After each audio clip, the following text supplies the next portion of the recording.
Thank you for joining me today on Krista So Crafty. My name is Krista. Today I'm going to be making a birthday card for my brother who's turning 75, and I thought I'd bring you along. First thing we need to do is, I had it already in Design Space, and I just clicked print and sent it through my printer. Now I'm going to add it to my mat, and I'm going to use my roller to make sure that the paper is stuck down really good onto the mat, and then I'm going to put it through the Cricut and start cutting it. Now I am using medium cardstock. You want to make sure that you choose that in Design Space. And then we just put the mat in, push the button to load the mat, and then we're going to push the button and have the Cricut go through. And it's going to read the registration marks. That's the black lines that are surrounding the print and cut image itself. So what that does is it goes around and it just makes sure that where it's going to cut is within those marks, and away it goes. So now that the Cricut has gone through and cut out the design, I'm going to remove the paper from the mat, and I do that by flipping over. I always do that. It just ensures that the paper doesn't get all rolled up. So here's my design. Now I'm going to take another piece of white cardstock, the same medium weight, and I'm going to put it onto my mat and cut out the base for my card. And again, I'm going to use my roller tool to make sure that my cardstock is laying down nicely onto the mat, and then I'm just going to put it through the mat and have it cut it out. I did have Cricut set a scoring line on this card, so I'm going to use the scoring wheel, which is this one here. So I'm going to put it into the Cricut and have the Cricut make that line, and then I'll put my fine point blade back in and it will cut out the card. Now our card is already cut out, and I just folded it in half. I'm going to use a bone folder to make sure that it's creased really well so that it closes nicely. And then I'm going to take my design, the print and cut that I did, and I'm going to make sure it's going to fit on there.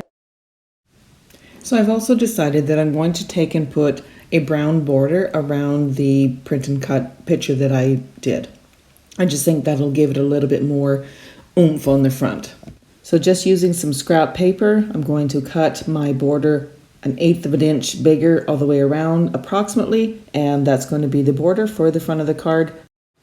So I'm just going to use my little mini cutting mat and my X-Acto knife and a ruler to cut this out. You could use a cutter if you have one. I do, I just didn't feel like digging it out right now. So I'm just got it all ready to go, cut it out the size that I want, and now I'm going to apply some foam tape to the back of the print and cut card and then stick it to the brown piece.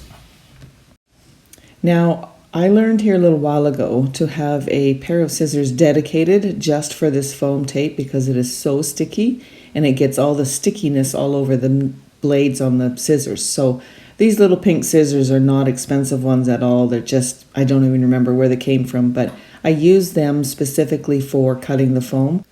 What I do to clean them off, if they do get sticky, is I just use a baby wipe and a little elbow grease, and the stickiness comes right off. And again, I do like using my weeding tool to help pick off that paper on the back, just to get it started, and then it pulls off quite easily. Sometimes using my fingernails doesn't work, so using the picker works for me. Now that I've got all the paper off the double-sided sticky foam tape, I'm going to place the top of the card onto the brown piece of the card, and this will act like a border around that piece of the card. The foam tape will give it some dimension and just make it look kind of cool. So then on the back of the brown, I'm just going to use double-sided sticky tape. It's not a foam tape, just a double-sided tape, and I'm just going to apply that on there, and then we can take and apply the front of the card onto the base of the card. I want to thank you for joining me today as I made this birthday card for my brother. As you can see, making a card using your Cricut and the print and cut feature is quite easy. Thank you again. I hope you enjoyed this video. Please subscribe, and thank you again. Happy crafting!